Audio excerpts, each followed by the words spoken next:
Hello guys, long time no see. It's been 4 months of my absence and I'm not gonna lie to say that keep pace updating my channel so frequently that I used to a year ago. I'm not capable of doing such thing right now.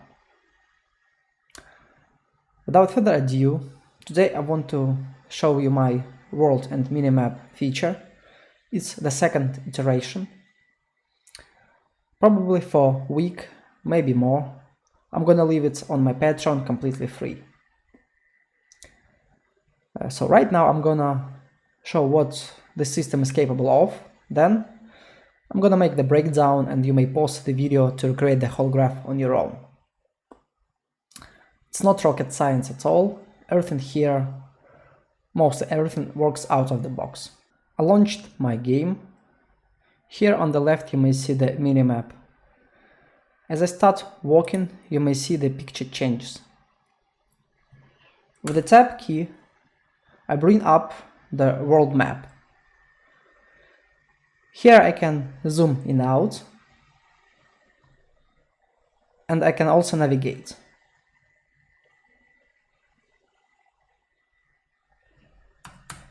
Once I reopen my world map, it's gonna be recentered to the player character position. With the right mouse button, you may see that I have a variety of markers. The first one is the navigation marker, and I can only have one at a time. Other markers here represent points of interest, so I may have them as many as I like. You may think of loot areas, shop locations, world bosses, and more. You may also notice that the size of the markers during the zoom stays the same, except if we have very close-up range, the marker size is gonna be bigger, like this. To destroy marker, you simply need to press left mouse button twice. Same goes with the navigation marker. Here on the minimap you may see that my marker is at the edge of the widget. It's because the distance between my character and this marker is way too high. But once the distance becomes shorter, you may see it returns to the same position.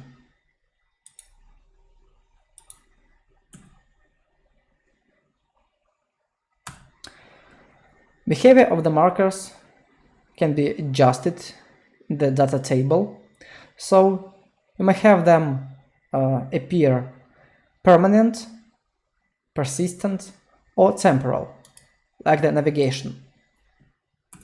So once I reach the desired point, the navigation marker gonna collapse, like this. The next step is to create all the assets that we need for this feature to work. For this we need to have 3 blueprint actors derived from the actor class. As for the UI or our widgets, we need to have 4 widget blueprints. Next one is 5 materials, and for data, 2 data structures and 2 data tables. Both data tables should be built up upon fMapMarker ID. First of all, we're gonna fill up all our necessary information. Then we're gonna recreate functions, variables, and I'm gonna explain the idea how everything works, or the pipeline. Let's start with the map marker visuals data structure first. Here we need to declare 5 variables of the following types. Texture2D for the icon. We're gonna use this texture in the material we're gonna apply on our marker. Linear color. In my approach I use white mask in the material and apply color in the data table, so my markers can have different colors. Vector 2D to describe the dimensions or the size of the marker in the world, for world and minimap accordingly. Float for the altitude, so you may think of the Z order. It describes the behavior, how marker should be applied on top of other marker. And the boolean for the should remove on overlap. So, like the navigation one, our marker can be persistent in the level or temporal. So once I overlap it, it's gonna collapse. Other structure is map marker ID, and it's the basic, the core data structure we use for building up our data tables. The first variable is the gameplay tag, and using this I can describe what type of marker should I create in the level. Other one is visuals, and it's the reference or the link to the data structure that we created earlier, map marker visuals. Once you've done this, let's create two data tables that derive from the map marker ID data structure. To do this, press right mouse button, go to the miscellaneous and select data table. Here you need to find your data structure, like this.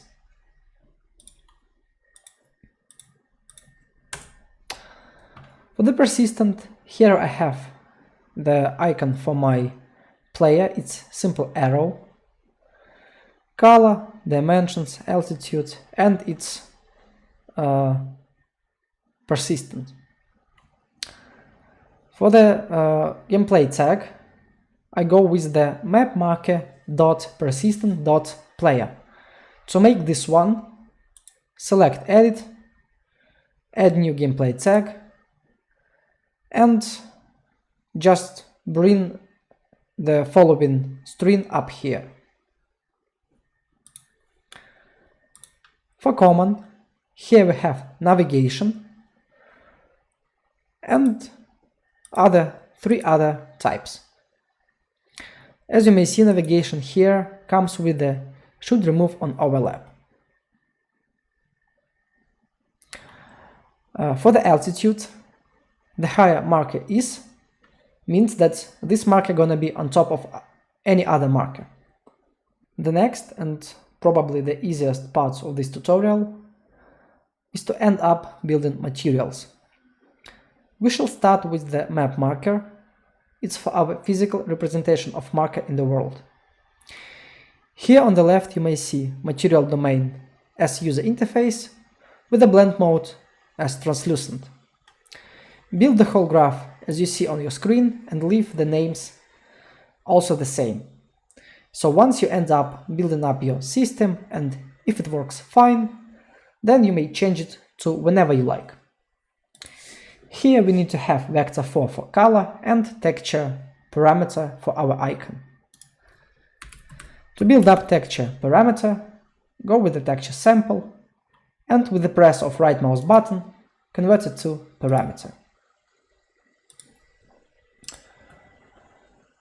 And those attributes that can be changed via the blueprint or the widget blueprint, leave the default values with the random value.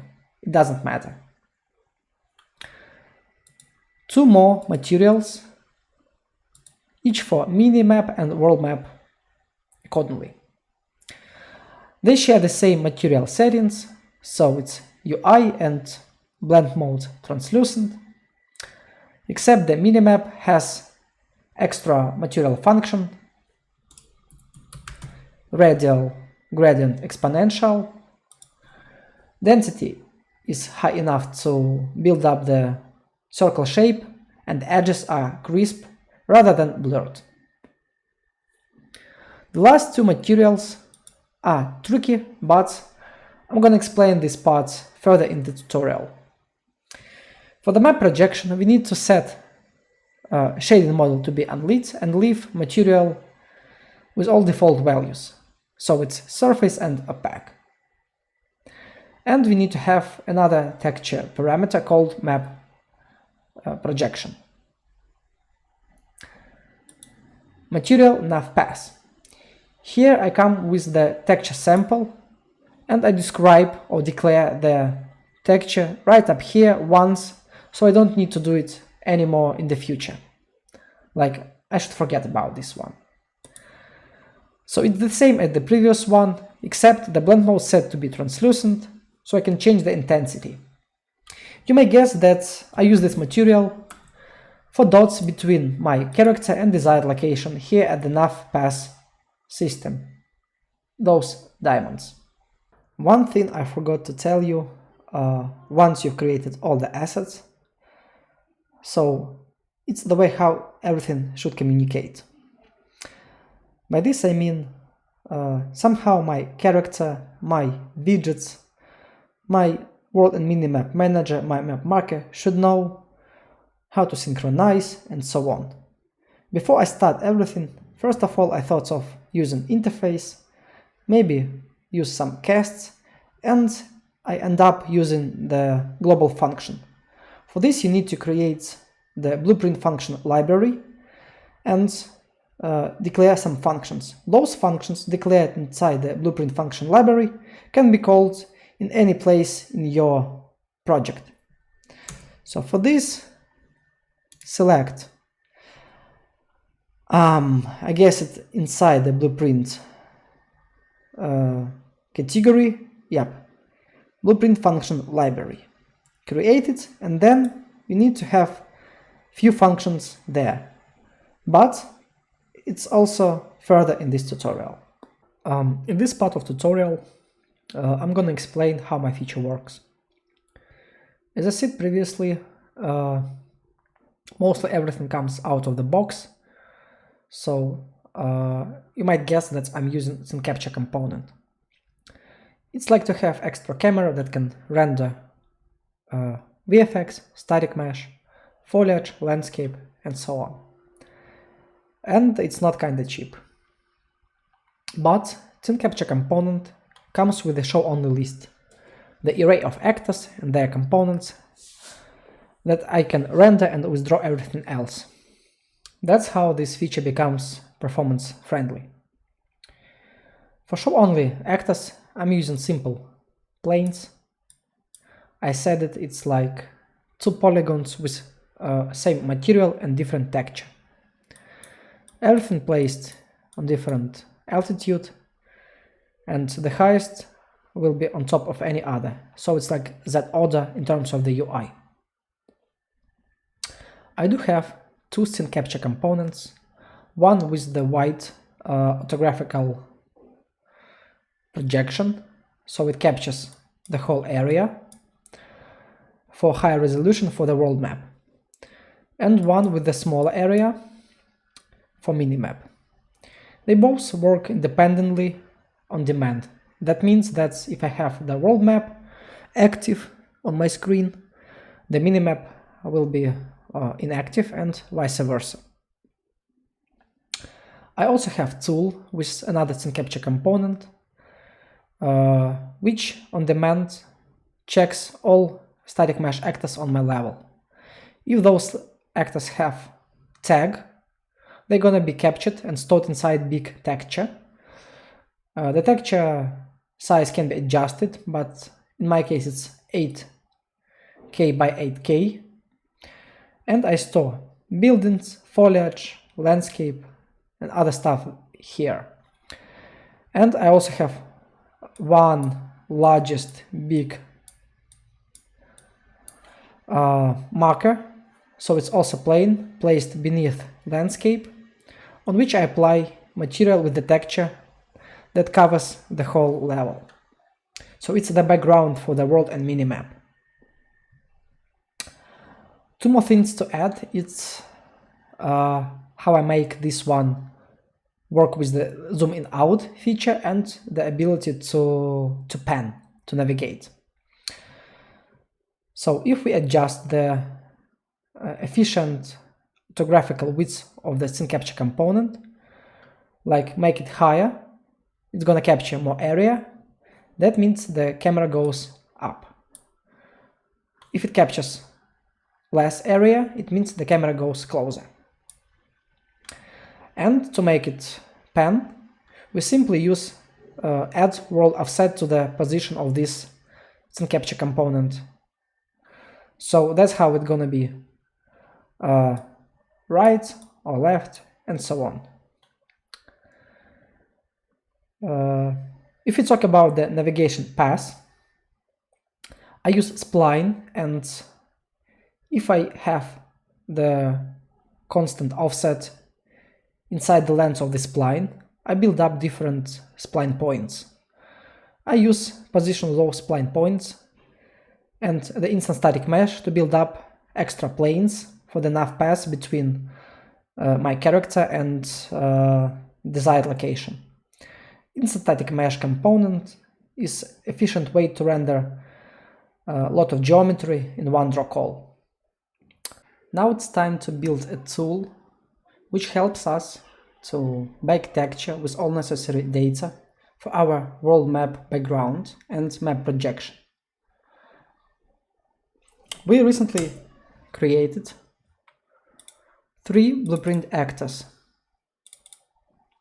So one of them should be this map capture tool.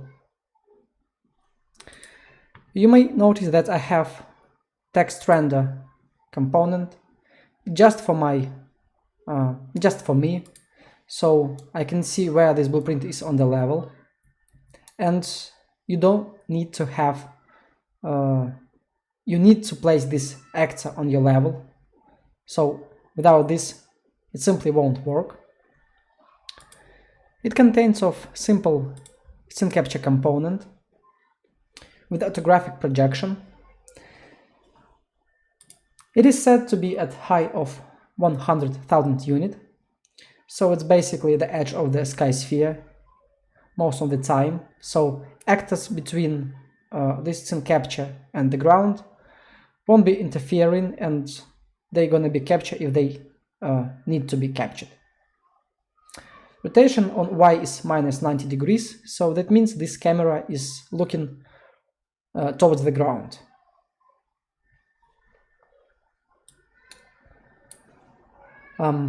This component should have option show only list selected with the final color.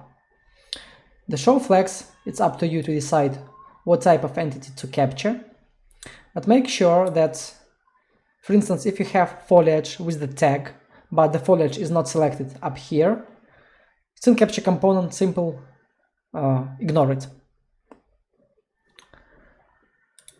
In the construction script here I have this sort of logic which places this actor at the world origin location, or basically 0, 0, 0. By default landscape, and I'm using only landscape, pivot point is at 0, 0, 0. That means that if I need to capture, and once I adjust the orthographic width of my scene capture component, the proper distance, so I don't need to make any or calculate any offsets left or right and so on. It simply will work without any actions. So I also have make capture function, and you may see here on the right it's called in editor. With this checkbox selected, if you select map capture in the world outliner and scroll down the details panel, you may see that now we have this function at a separate button. So once you press it, the function will fire. View variables, so it's the render target, texture render target 2D type, and other variables, as you may see, they are visible, so I can adjust them, through the world outliner. So it's the name of the file that I'm gonna store my baked texture. dimensions of this render target, and world size in units. So it's basically the altitude at which I should arrange my scene capture component to capture the whole area that I need. If you're not aware how to calculate it properly, select your landscape and see its resolution. Then multiply resolution by 1000 and that's gonna be your proper value. So if we open up this function, here how it looks. Yep, I do use a lot of temporal or local variables, so my graph looks cleaner and it's just better for visual representation. So I won't be commenting all the logic here and through the whole tutorial, so obviously it won't fire if I have the empty name. Then I simply make the proper format with the prefix and the ending for my type of the texture, so it's gonna be PNG. Then I create render target, and if I have already one, I just clear the previous.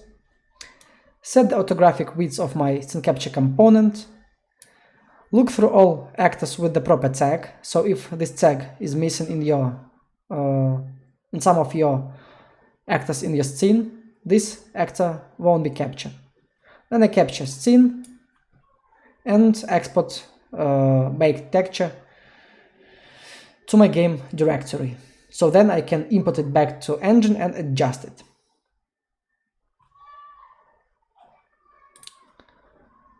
Once you've done everything, if you bake it, you have it right here. You may open up. Then I suggest you to go with the compression setting of default, but with no MIP maps. Because if you have this one by default and you open up your game, as the cold start, you will see an appropriate MIP level. So basically, it should only have one MIP level. You may also adjust something here, like I do with my brightness. Now it's time to finish with the UI stuff. We're gonna create the proper widget layout. We're gonna create variables and functions for everything here, but without implementation, till we do the same with our main blueprints. So once we have everything created, then we provide proper input and output for our functions and build up pipeline flow. We recently created 4 widget blueprints: map marker edge. It's the tricky one that we're gonna use with our minimap. So once the distance between our character and the marker on the minimap is way too high, we're gonna offset the marker to the edge of the minimap. Map marker service, it's actually the horizontal box which stores all of our markers that we can apply on the world map. So it's navigation and few others, so-called vista markers. And world minimap widget blueprint, which actually stores 2 widgets. It's the widget for the minimap and the world map. As for map marker, here we need to have canvas panel and simple image. This image should be set as variable, so I can manipulate with the values and other stuff next in the graph. To get this proper visual representation of the widget, at the top tool set, select design instead of the fill screen. The size of this widget is changed in the slot category under the size. As for brush, I have overridden value of image and I use the material that I created earlier, map marker. Next, go to the graph. And here we need to create extra variables. So, map marker material, it's material instance dynamic. We need this reference so we can adjust the texture of this material and reapply it to the widget. Next is map marker ID. The type is gameplay tag. Make sure it's visible and expose on spawn. So once we create this type of widget, we're gonna produce this tag, and using this tag we can break down some structure and get proper visual to update the again visual parts of this widget. Map marker visuals, it's the type of data structure we also create earlier. Map marker visual type. We also have function that we need to override, but as I said, we don't need to implement it yet. So select here under the function, override, and look for on mouse button down. It should be somewhere here, but as I already have one, it's been dismissed from this list. So once you create, then it's gonna look something like this, but without this implementation. The next widget is map marker service. So the same canvas panel. Next one is border, which here is as the background.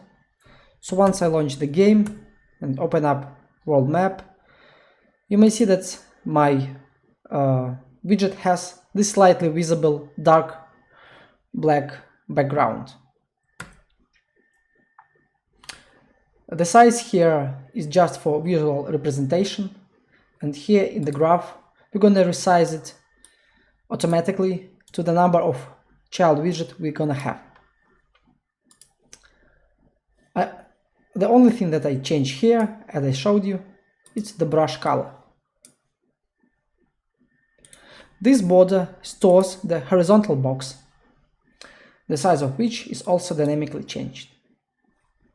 Back to graph, without an implementation of this stuff, we just need to add two more variables. Map marker ID, the gameplay tag, but it's not editable and it's not exposed on spawn.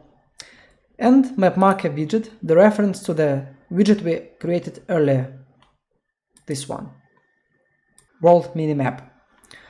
As always, canvas panel holds up two images, one for minimap, one for world map. Settings of anchors and size you may see yourself. For the minimap, I'm gonna resize it via the blueprint. So the brush is overridden with the minimap material, and by default visibility is visible. I'm gonna manipulate visibility state of those widgets during the gameplay. So as for the world map, anchor is at center, the brush is overridden with the world map material, size to content, so I can use the actual image size of the brush. It's higher than my actual resolution, and in case you use 4K monitors, you may stick up to 4K resolution or enhance your logic. Honestly, I didn't mean to make it way too complex, so I stick to this solution. Color and opacity also gonna be overridden somewhere. I guess it's init subwidget image function.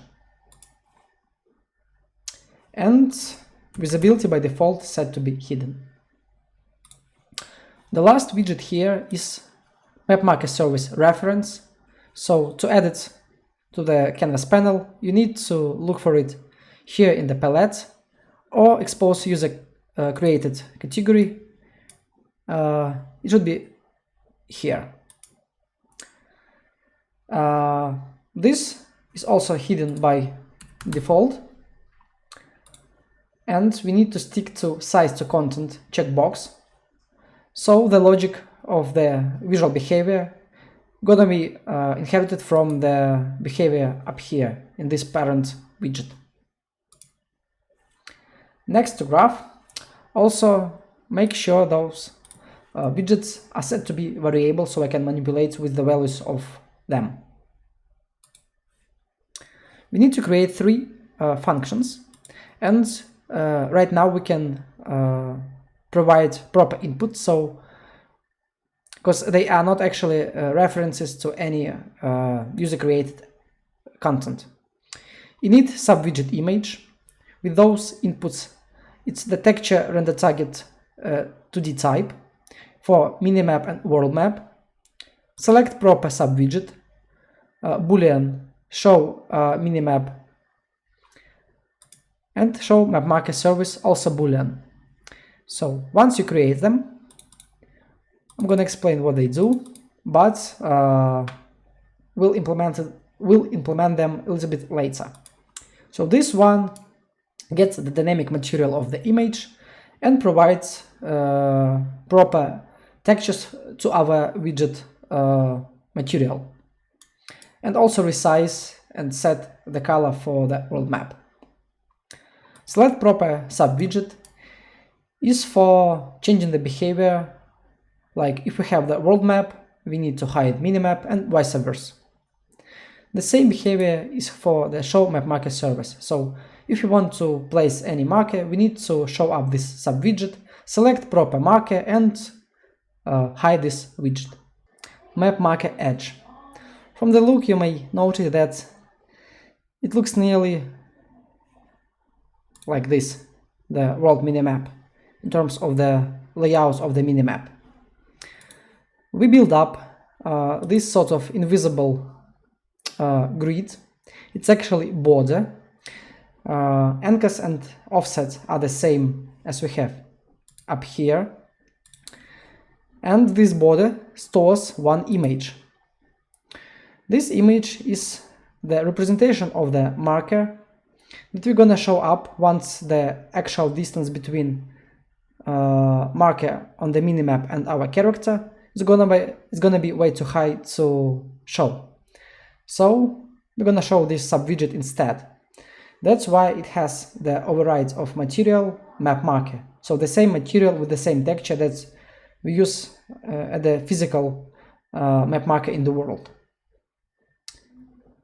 The size of the border gonna be changed dynamically. Right now those settings here and here are the same, so you get the idea. But once we change the actual size of the minimap, the size of this border gonna be changed next to it, not here but from the main blueprint. The only thing I need to mention up here is the brush color of this border.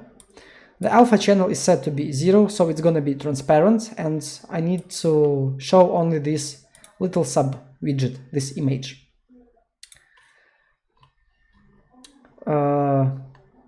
Horizontal and vertical alignment, you may see yourself.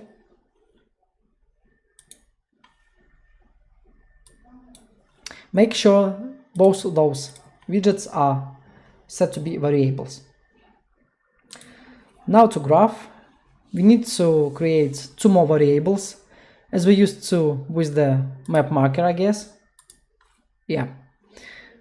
So it's map marker ID, it's a gameplay tag with instance editable and expose on spawn, and map marker visuals, it's the data structure of map marker visuals.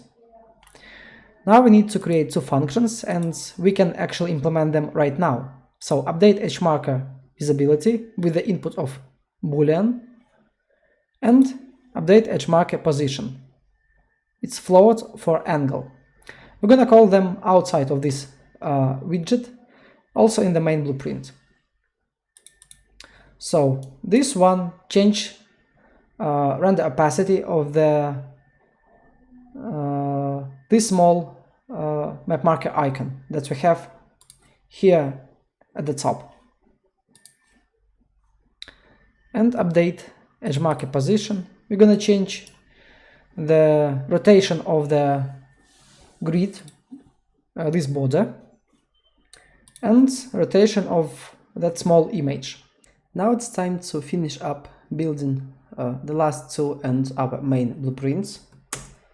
Those are world minimap actor and map marker. We shall start with the world minimap actor.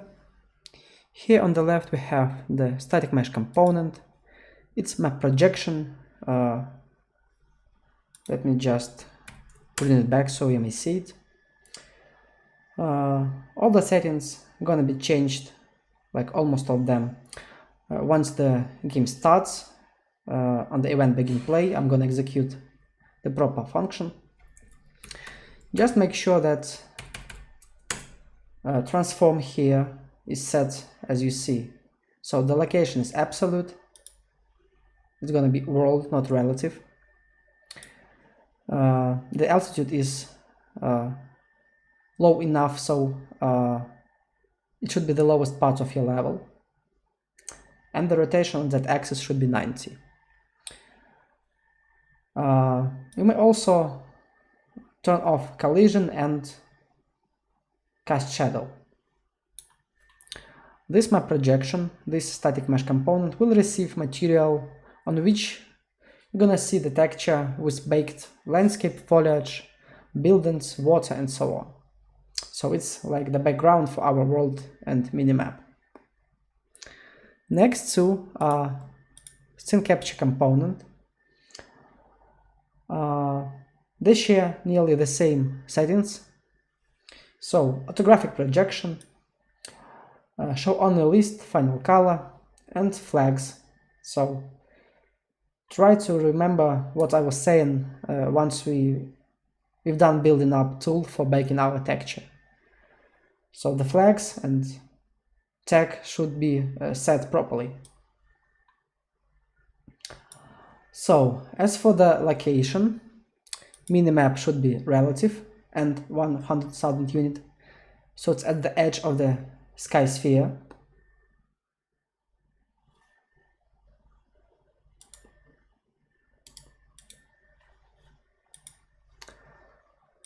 And rotation minus 90 on the y-axis, so it's aligned towards the ground. As for the world map, location should be also absolute, so not relative, and everything the same. Now let's talk about variables.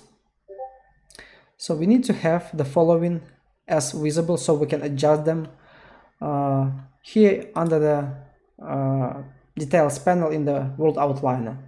So if we select world minimap actor and scroll a little bit up here, you may see that we have map projection texture, zoom mode, zoom bounds, minimap dimension, minimap altitude, and so on. So this one is texture, and we're gonna use it to provide for our material dynamic instance, which we apply on our map projection. Zoom mode is integer. It's the current state at which, once we start the game, the world map should be used. So it's not going to be way too low or way too high. Zoom bounds, it's obviously the bounds how many times we can zoom it out. So it's like 12 up, and each level can have its own settings. So if it's a room where you don't need to have a lot of zoom states, a lot of altitude, and the level is kind of small, you can adjust it. Map widget, it's the reference to the world minimap widget we created earlier, and it's this one, because this world minimap actor is kind of manager who gonna create this widget and manipulate with the data inside it. Minimap RT, world map RT, so it's texture render target 2D. Right now we gonna create all those variables and make sure to provide this visible state as you see it from your screen. Minimap dimensions, it's int type, so it's basically vector2 contains of float and float, so it's the size of the minimap. Booleans for switching states whether we show world map or the minimap. Allow travel, it's also boolean which tells us once we have a world map on our screen and we place the cursor of our mouse, our mouse at the edge of the screen, that we can navigate on the top, down, left and right. Screen edge, minimap altitude, it's float and also instance editable. Here we decide the distance for our minimap, so how many units we should capture. World map offset value.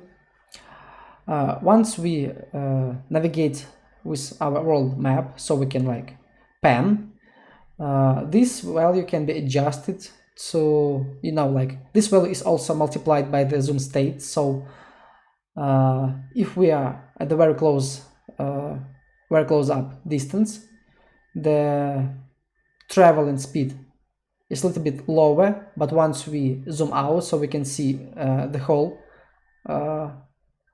world map, the transition or the travel speed should be a little bit faster.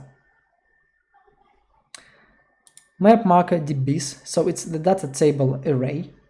Here we're gonna provide our data tables that we create earlier, and we're gonna use this array to extract all the data and use it as a map with specific IDs, so we can next update the markers.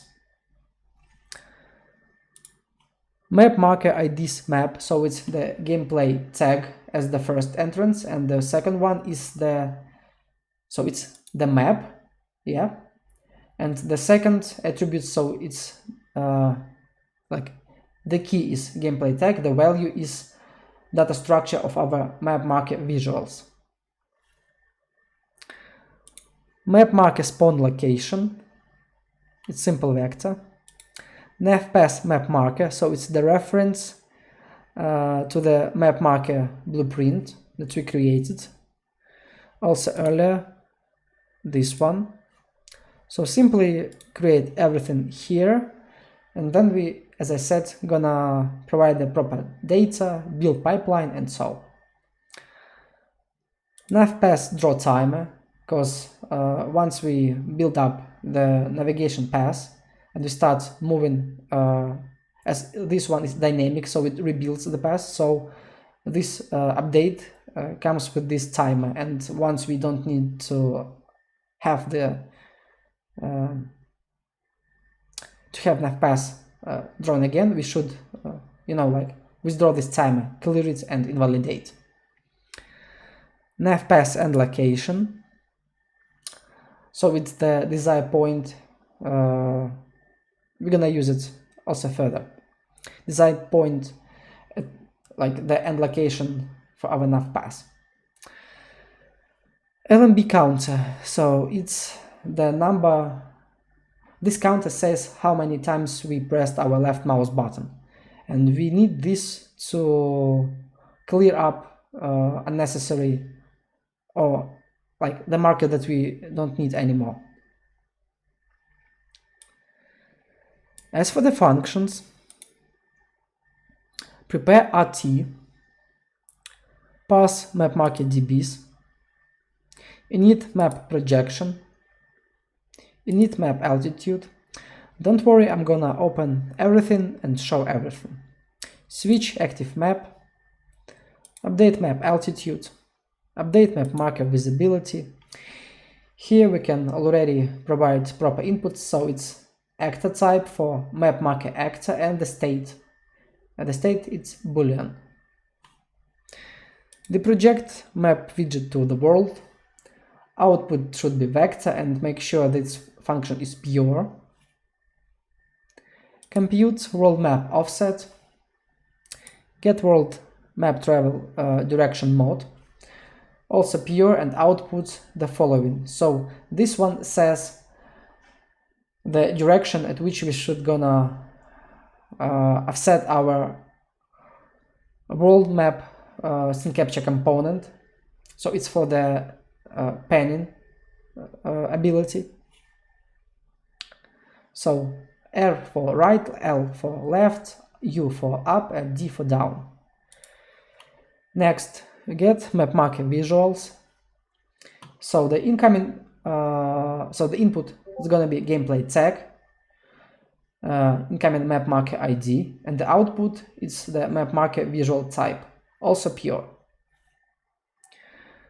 Spawn map marker, and we need to provide the gameplay tag as the input. Navpass build, navpass draw, clear all navpass, and clear map marker. So, map marker. Here on the left you may see that I have two static mesh components. One for world map, one for the minimap.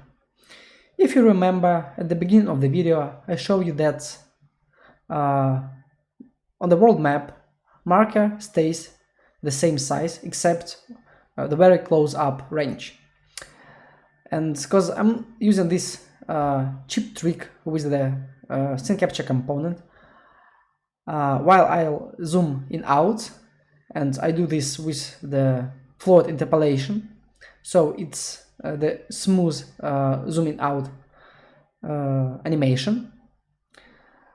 I also need to change the actual size of the marker with the same speed, so it should be synchronized, so you won't see any visual artifacts or the bug.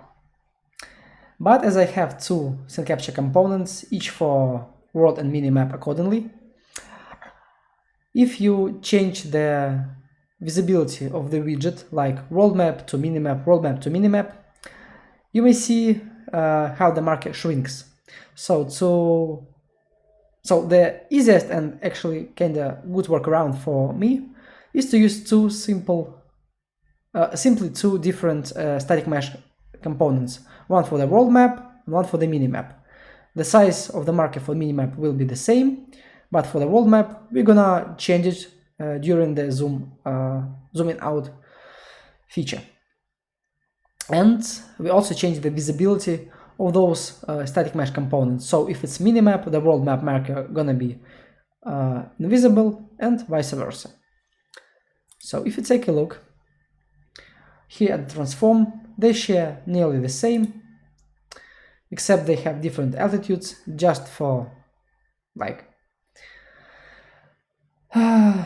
just for fun, let's say.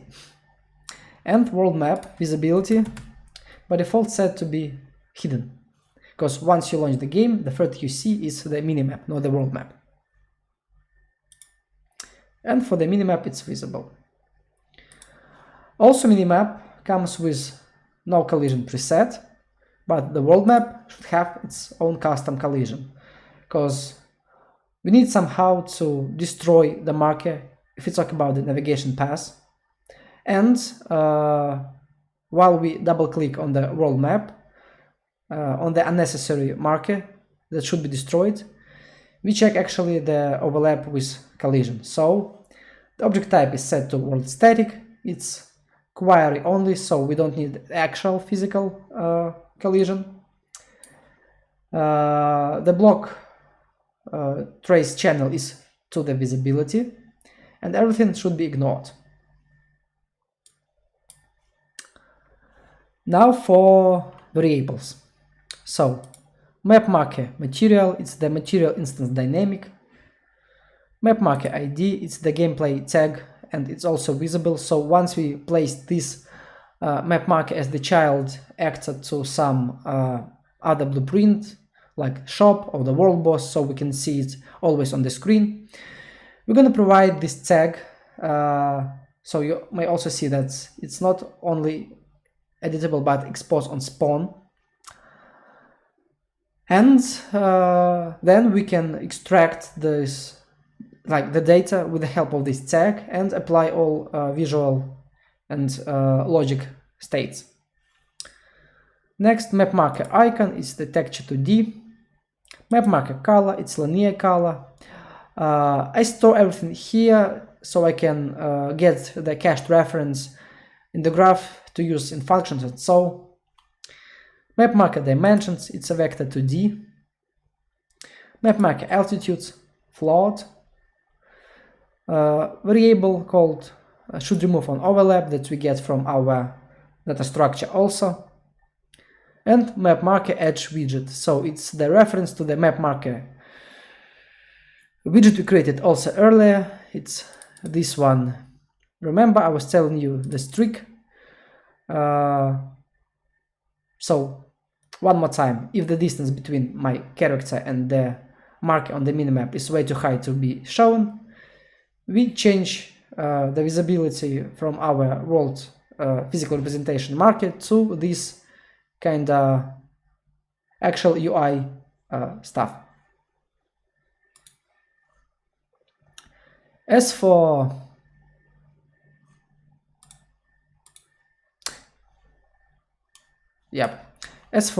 functions, we have unpack map marker data, init marker, update edge marker visibility, update edge marker position, and scale map marker size due to zoom state.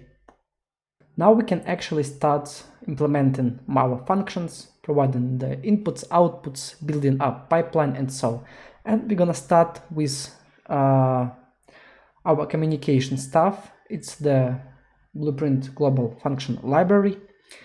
We need to make 5 functions, or actually 6, yeah, my bad. The first one is gonna be get world. It's gonna be pure. Output should be world and the type landscape. What it does is simply get actor of class, and we only can have one landscape. If you have more, it's just bad level design. So if this one is valid, we return the world. Next, get world size in units. So we get actor of class, and the reference is our map capture tool. Remember, we created and we should place it on our level. You may not use local variables that I have. I just love to use them here to get the graph clean. And from this reference, if this one is valid, we simply extract world size in units, our variable in float, and return it as the value as float. This function is also pure. Get world minimap. Get actor of class. World minimap actor is also one instance per level. It also should be placed inside your level. Here you may see that I have the map capture tool, the world minimap actor. So once the game starts and the world is created, the reference will be already valid, and you can use this reference to communicate between different entities. So return node here is the world minimap, and it's the world minimap actor type. Also, see, this one is pure because we don't actually do any calculations, so that's how we can get this function also a little bit tidier and cleaner. Get minimap status. You may get this one here, or you may, like, if you already have the reference to the minimap, you can, as we did it here, extract the value and use it inside your blueprint. But for some reason, I don't remember why I did this as the separate function. So it's also pure. We get this world minimap. If it's valid, we get this minimap status and provide it as the output of Boolean type. Next one is place mouse to the center of screen. I use it often in different places, so I decided to get this one inside the global function library, so I don't need to re-implement it every time. So it gets the viewport size, I divide it by 2, truncates, and I set mouse position using player controller as the target with those values. So this function is called once we bring up the world map to our screen. So it will not this one prevents the artifact for unnecessary navigation, because the navigation happens while our mouse is at the edge of the screen. And get mouse screen direction type boolean. I have several of them, but you only need this one. So basically what it does, it checks the mouse position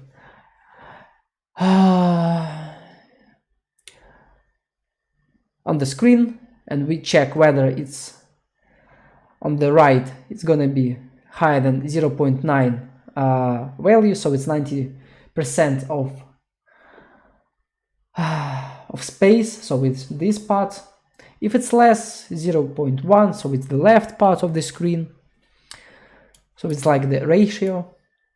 The same goes with the up and down, like the top of our screen and the bottom.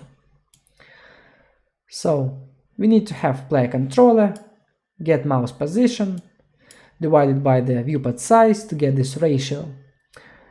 And return here is the right, left, up and down, that's the boolean, and also pure. And we use this function to check where we should apply the offset for our world map scene capture component. It's time to fill up the gaps, and we start with the UI. The first one is map marker. Here we need to implement two functions. The one is on the construction script run, and it's gonna be updating the visual state of our widget. So we basically get material reference, then we get reference for our world minimap inside the global function library that we created minutes ago. We bring the map marker visual and store it as the cached reference. It's the data structure. Then we break it and update the map marker material. We update the texture and the color. We also have on mouse button down function overriding. So let's check it. We check if the left mouse button is clicked, and if it's so, from the reference of world minimap, we call up function called spawn map marker and provides our map marker ID. It's the gameplay tag. Then we return the function as handle. Moving next, it's map marker service. Here we need to update only the visual parts once the widget is constructed.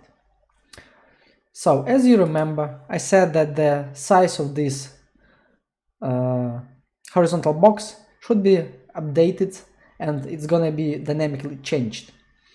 So as this horizontal box is the child of the border, we set border to be auto resized.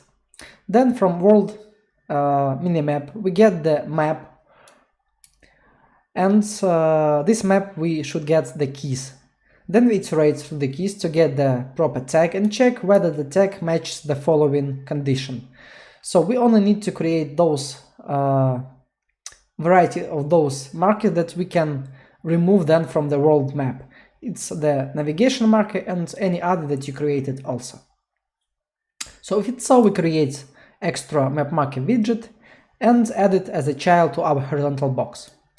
If the marker is persistent, so it's like the player marker, marker of shops, and so on, like that should always be on the world and minimap, we don't do anything here. Moving next to world minimap widget. So here we need to implement three functions. The first one is init subwidget image. So for the minimap image, we do the following things. We get material and we update the texture. And texture is the render target that we get from our main blueprint. So this function will be called not here, but from other place. Now it's just implementation, and remember to check the spelling so the parameter names are proper. We do this for the minimap and for the world map image. Next, we set the size of our minimap. As I said, we can adjust it here from the world outliner. using the minimap dimensions. So these values are going to be provided to this widget, and you may see it yourself. So we get the reference for the minimap, we get minimap dimensions, and we resize the minimap size. We also need to bring back the color and opacity of our world map to be completely white, like this, because this preview of the slightly blue and with adjusted opacity widget is just the preview. Next one is select proper subwidget. So, as you remember, this one checks what widget we should show, whether it's the mini or the world map. So we set visibility for the mini map as visible and hidden if it's the mini map, and vice versa for the world map. Also, we call up function show map marker service to false. So this function is implemented up here, and it should remove the message with the variety of the markers once we have the minimap opened. I'm talking about this widget. So once we have this sort of subwidget on the screen and we go back to our minimap, it should be destroyed. And the last here is show map marker service, this one. So also depending on the value, we change the visibility of the map marker service subwidget, this one. So we set it visible if we need to show it, and we also place it's under our mouse cursor. So we get mouse position on viewport and set and rearrange the position of the widget. And if we need to collapse it, we simply set visibility to hidden. And map marker edge. Earlier in this tutorial we already implemented those functions that update the rotation and opacity of the whole widget. So now we only need to update or implement the function, the visual part of it. So as we have it at the map marker, you may see it looks the same. So we update material, the icon and the color. So then we need to make adjustments to place and resize the size of the widget. So let me show you. We have this widget up here.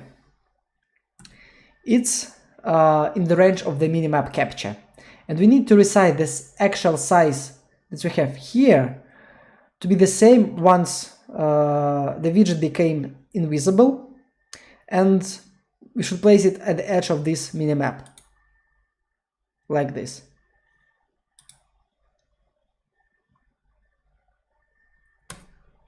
So that's how we do it. We set size, we get minimap, and we get minimap dimensions. Next thing, also you may see that I have everything here with the comments. So if I'm saying something that sounds like nonsense, it's just because I'm very tired. Next we need to override the size of the actual edge icon, this small piece. As we know, and we use the plane size is 100 units. So we get the map marker visual. It's the size that we describe in the data table. From the world minimap we get the altitude and divided by dimensions.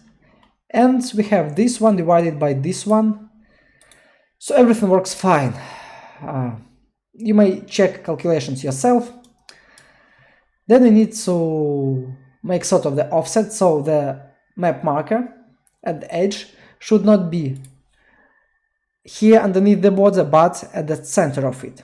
So like crisply in between, like on the edge itself.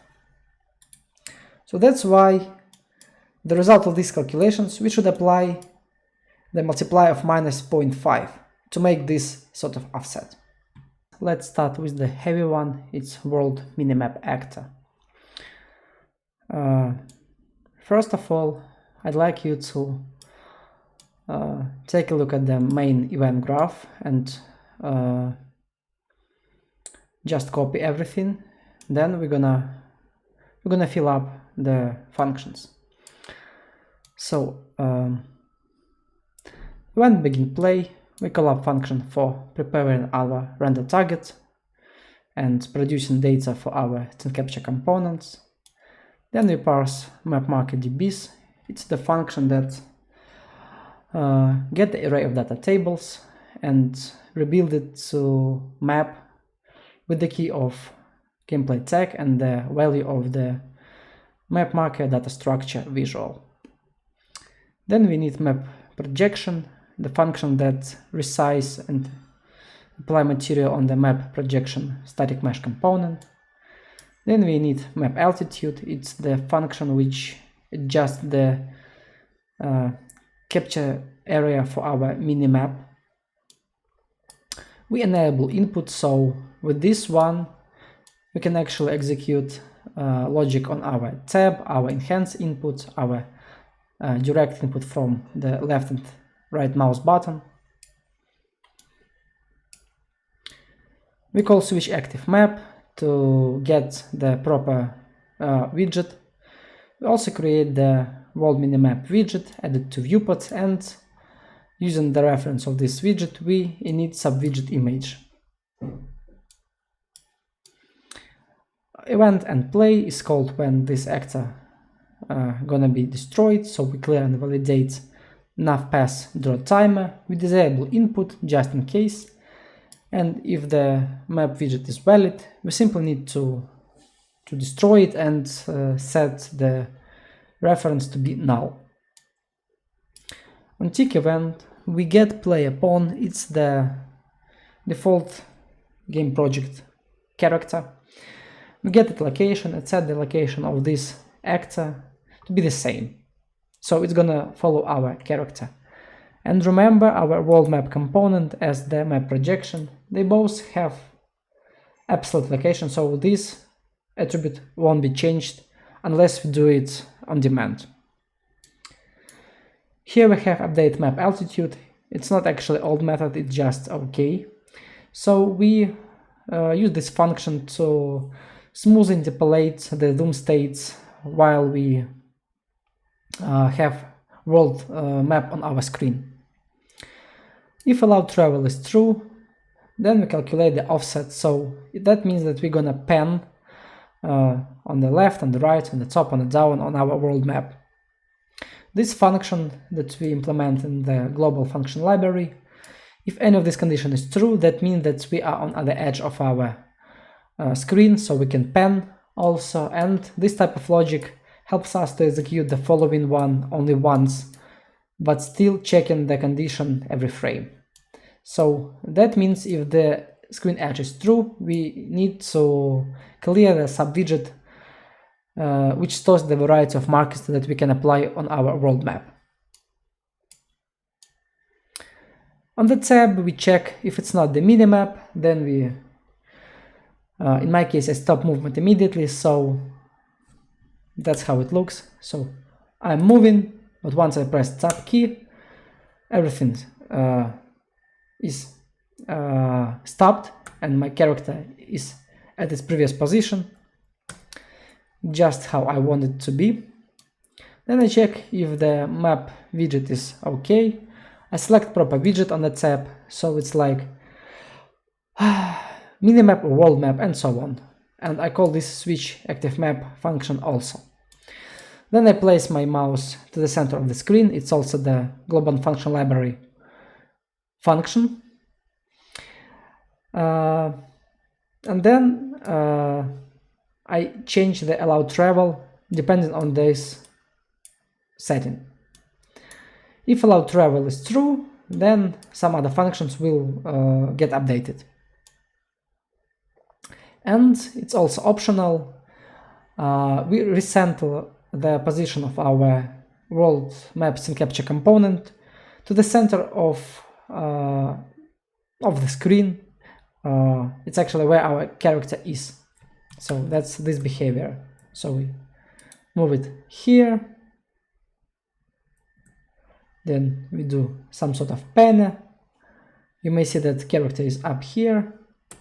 We reopen the map and we're at the center.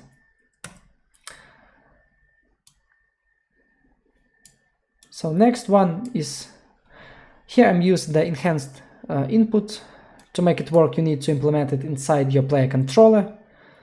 Probably you already have it, so just add new action. And this one is useful because the action value can be from 1 to -1, and I can get this value and check. So if it's true, I'm gonna enhance the zoom state. So it's for my wheel, like this. I'm using on my wheel up and wheel down, and increase zoom state. I clamp it to not be out of the bounds, and do the same for zoom out state. And then I show map marker service call to be false. And it's just the way to, like, I have this widget.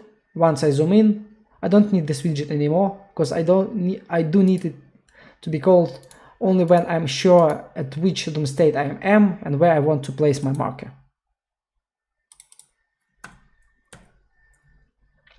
As this one changes, here on the tick I have update map altitude, which gather the changed value and use interpolation to change the actual zoom state of the scene capture component.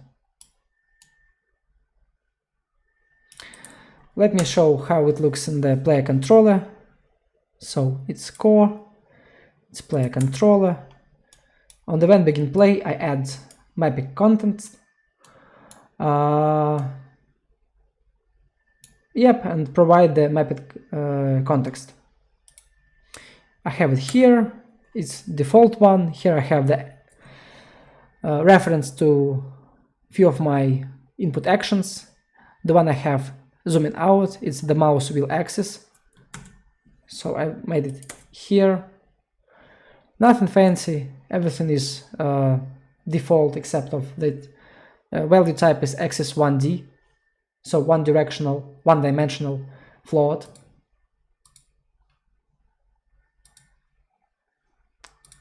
So that's how I call it here. On the left mouse button, you may see that it's actually temporal solution. I'm gonna change this one to the enhanced input also. Left mouse button is for clearing up the variety of markers, the marker choice widget. Then comes this tricky logic, which checks how many left mouse button clicks there were. So I increase the counter, which by default is 0. And after some delay, I check if the counter is higher than 1. I clear map marker and return the counter to be 0. If condition fails, I simply bring this condition back to, this value back to 0. And on right mouse button, I check whether minimap and screen edge is not active. So then I can store the position of my mouse, convert it to be from the local space 2D to the world space 3D, and I use show map marker service as true. So I have this variety of marker widget on my screen, and then if I select proper one, it's gonna use spawn marker. So prepare render target. Basically, we create 2 render targets with different resolution for mini and world map. Format should be RGB8, and it's kinda good for quality and performance. Then we provide those render target as the reference to the texture target both for mini and world map scene capture component.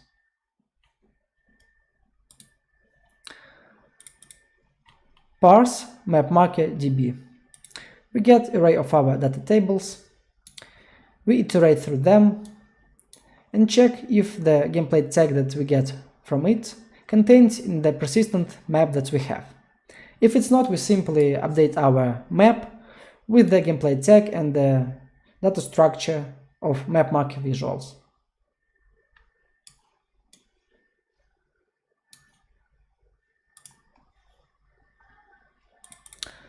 Init map projection, it's the function which updates the biggest marker on our level. We get world size in units divided by 100 because it's the size of the plane, and this ensures us that the relative size of map projection gonna be the same as the landscape. Next, we create dynamic material instance with the source material as map projection and update texture there. After this, we add map projection to show on a list for both of our scene capture components.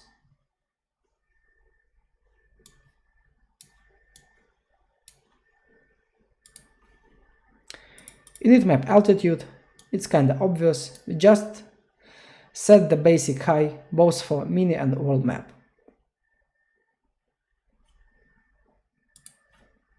Switch active map says what scene capture component should be active.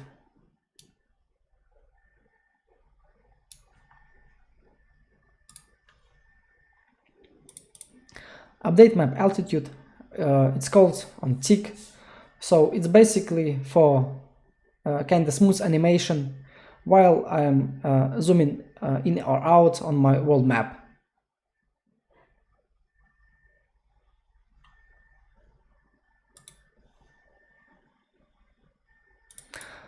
Update map marker visibility, the function call outside from this blueprint. So once map marker is created or destroyed, we simply add or remove it from the show on the list in both of our scene capture components.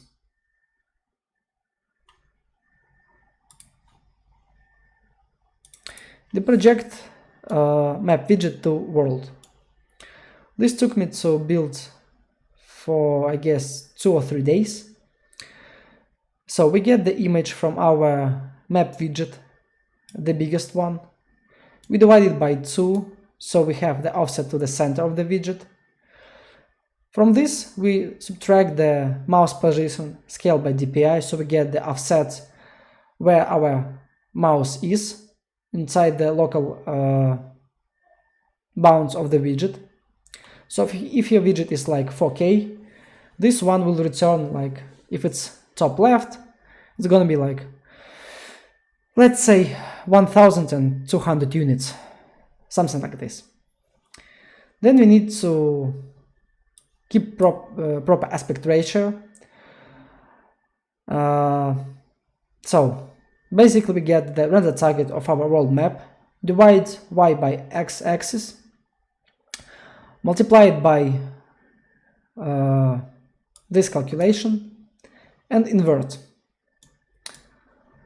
Next thing is to normalize the whole result to be from -1 to 1. For this we need to get one more time, the world map geometry, get the size divided by 2. Then we multiply it by the actual height of our world map divided by 2, and we add the offset in case we pan with on our world map. So the result gonna be vector, and this one will return the position of mouse inside the widget, translated from the 2D space up to the 3D space.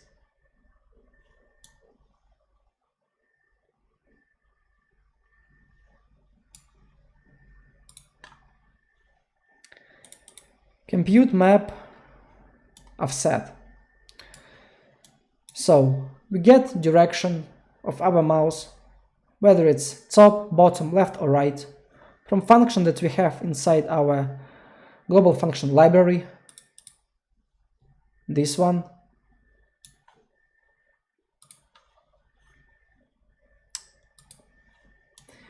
We also have get world map travel direction mode. It's just simple multiplier from 0 to 1. We're gonna implement it next. Here just set it as the temporal variable, so the graph will be look cleaner. And next we add the world offset to our world maps and capture component, depending on the condition for each specific axis. We also apply zoom and world map offset value. So that means that at very close up, once we pan, the speed is low. But once we have the more view, so the world map becomes bigger, the transition or traveling speed gonna increase. And if all those conditions fail, it means that we are at the dead zone. So basically we are somewhere at the center.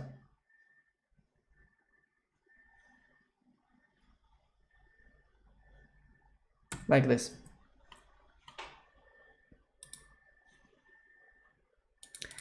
Get world map travel direction mode.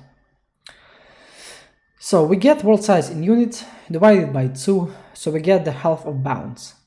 Next we need to get world location of our world scene capture component and check the following condition to get whether we are at the top or the bottom, left or right, depending whether we cross the so-called 0, 0, 0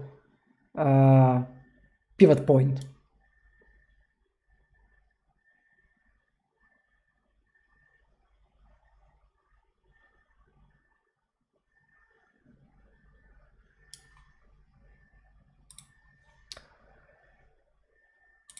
Get map marker visuals. So we get the gameplay tag and we try to find it inside our map.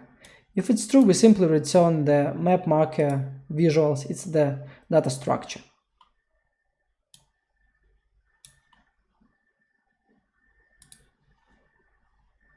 Spawn map marker. So once this function is called, we check the incoming tag. If it's navigation, we need to execute the following states. So if we already have a navigation marker, we need to destroy it and create new one. If it's not, we create the first one and we start building our navigation path. If it's not navigation marker, we simply create map marker. After this, we use show map marker service false to destroy the selection box of the variety of markers.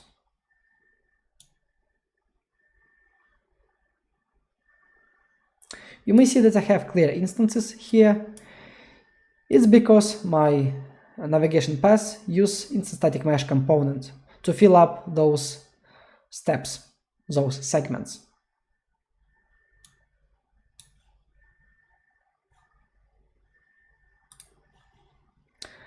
Nav path build. First of all, we need to check whether we already have the spline and instance static mesh component. If yes, we should update the show only list for both of our scene capture component. And it's going to be the reference to our nav path mesh component. If it's the first time, we simply add instance static mesh component. It's plain with the overridden material, it's nav path. We also have it. And it has no collision and it doesn't have any shadow. Add spline looks the same. So here everything is default. After this we need to execute function which gonna loop during this timer update. The function is called navPassDraw. So that means that we're gonna draw the path between our character and the desired location.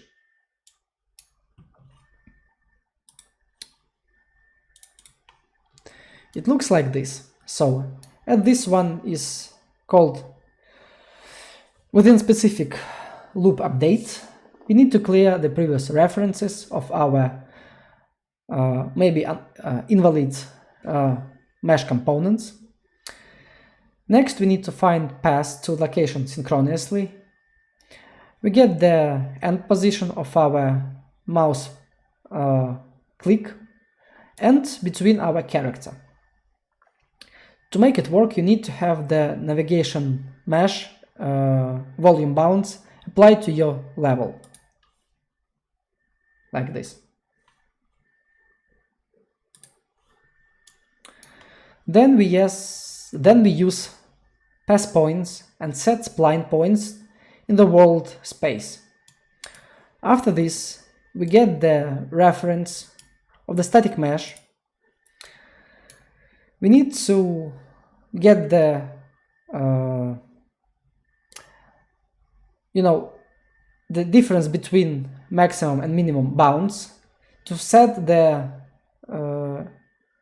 constant offset, so we can use it to build up the build up points for our spline.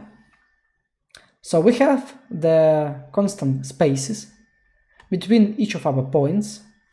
So for this, spline length divided by the spaces, then floor, we get the number of instances.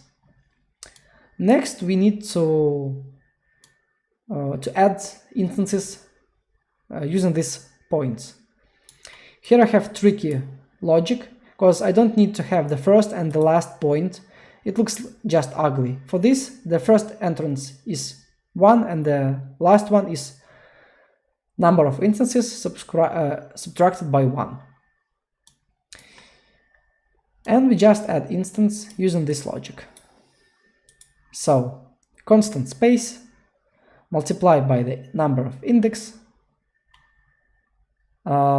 Make sure to add this one higher than our character so we won't see it. And that's it. Clear old nav pass. This one is called once we don't need to have navigation marker anymore. We clear and validate timer. We remove nav pass mesh component from both of our scene capture components, and we clean all the instances.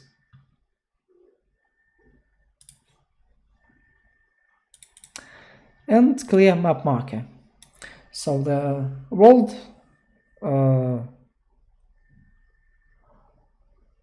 marker, this one, has collision. We use our position of the mouse, this function, the project map widget to world, as the line trace from top to bottom on the visibility channel. If it was hit and we get cast to map marker, we check whether map marker ID meets the following condition. So it's gonna be common. Common means that once we, let me show, create this subwidget, each marker here has this sort of tag prefix of common. So that means that they can be destroyed. If it's so, we simply set lifespam to 0.1. This solution is better rather than to destroy actor, because it can produce some invalidation errors. The last blueprint, map marker. Things here are kind of obvious. We start with the event graph.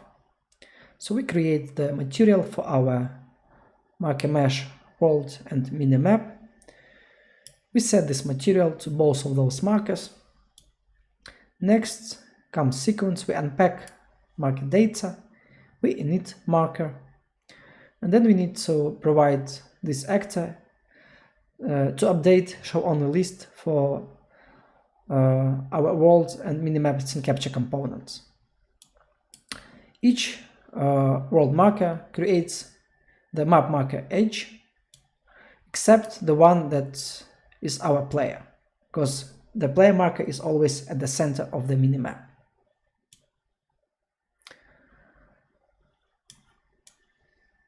Once event and play fires, it means we need to destroy our marker.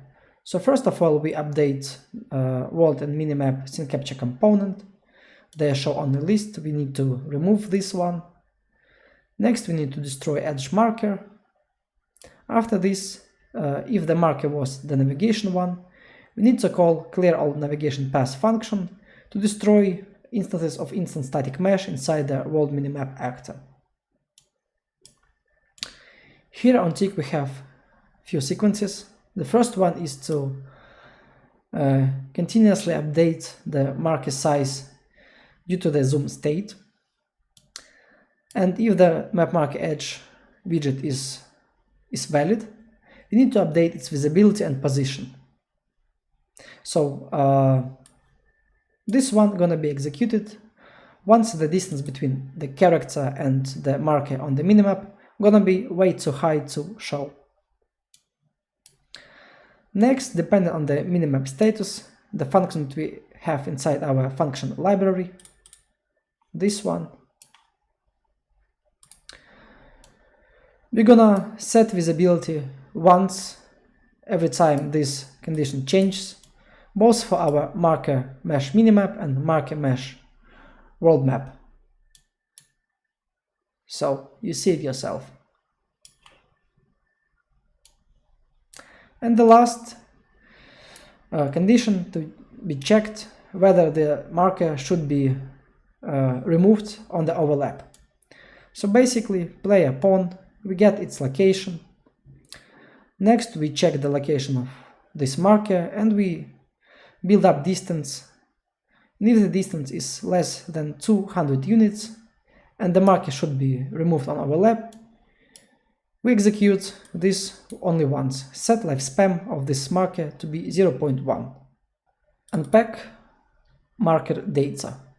So from the world minimap, we get function get map marker visuals, and we simply break up structure and provide those variables. We store them as the cached reference, and that's it.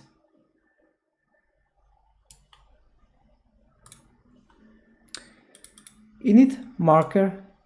Here we get the reference for our material instance dynamic, and we update texture, color, dimensions, and the relative location for markers on the minimap.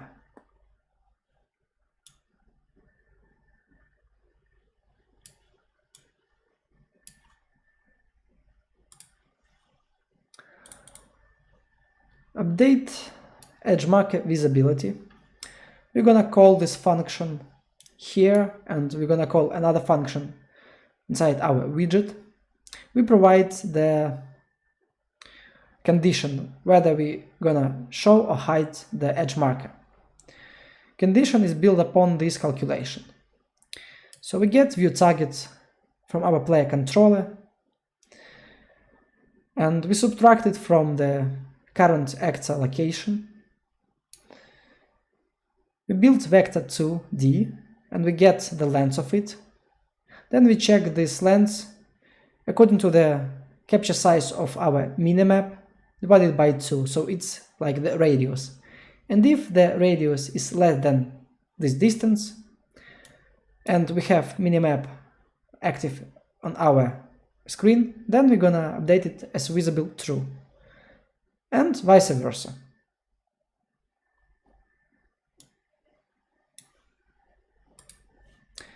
Same goes for the map marker position.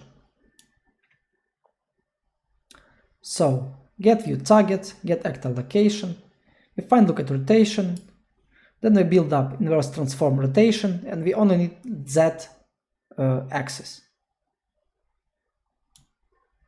So that's how once we, let me show you. So we have this up here, this up here, and this up here. So you may see those markers on the edge of my minimap. And once I start working, you may see they change their position accordingly to the position where I'm moving. And back again.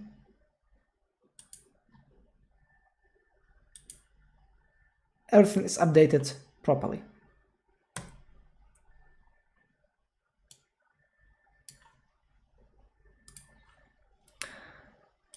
The last. Scale map marker size due to zoom. So from world minimap I get zoom bounds and I get the current zoom state. I need to update the marker mesh world map. In case I have world map on my screen continuously, so the map marker size should be the same, except one condition, once the zoom state is close enough. So that's the following behavior. So you may see that size is the same, but once we get very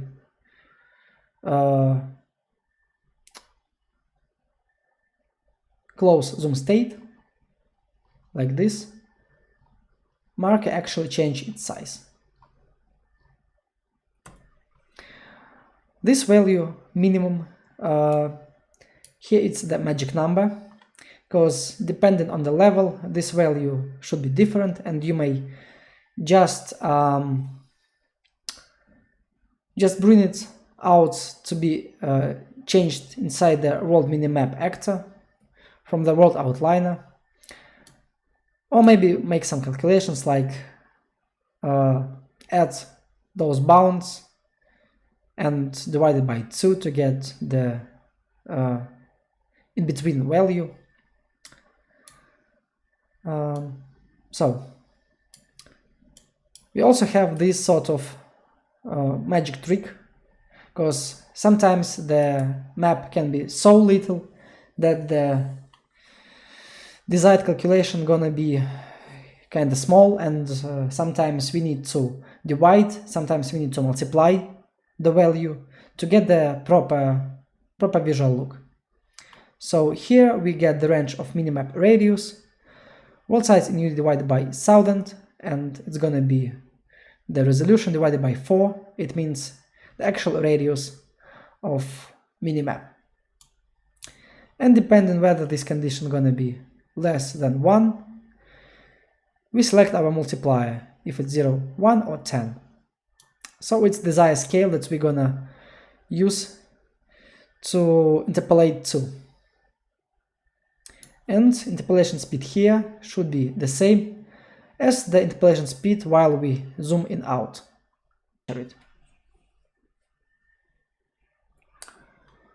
So we have map capture tool on our level. We also need to have the world minimap actor placed to our level, like this. Here we decide the texture for the level, zoom bounds and zoom mode. Since this level is kind of small, I don't need the ability to zoom in out in a very wide range. And the minimum altitude at which we're gonna show our minimap, so gonna be for our marker. So we also need to add a few more things. For persistent markers such as player, marker, and maybe for some shops, we need to create the child actor inside other blueprint. So let's go to the player character here and add the child actor. I already have one.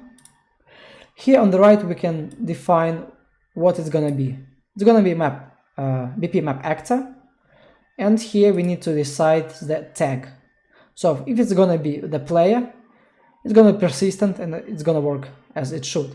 If it's gonna be common, then it's gonna be common, and so on.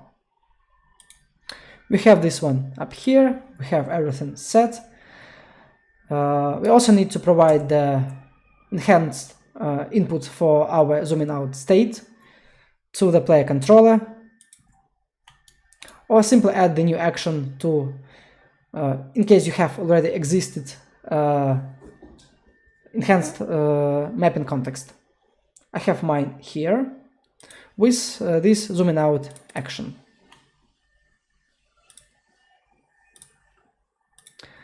Now let's make the capture of this level. So press make capture button,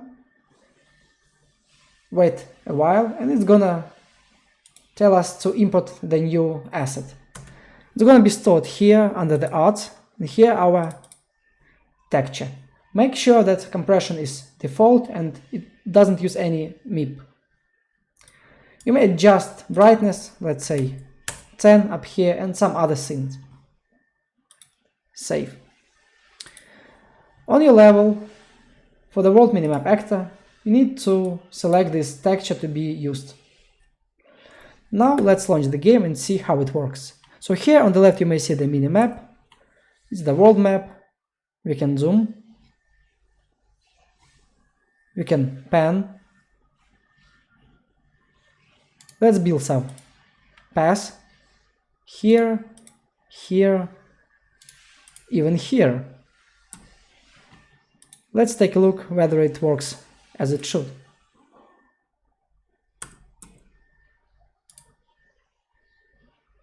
So, looks like everything works fine. Now we can add more markers, build up new paths.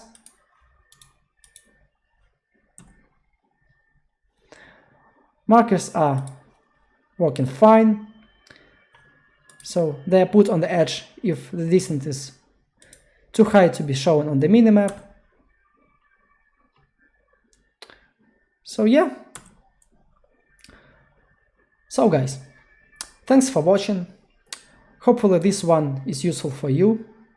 As always, please subscribe to my channel, leave your feedback.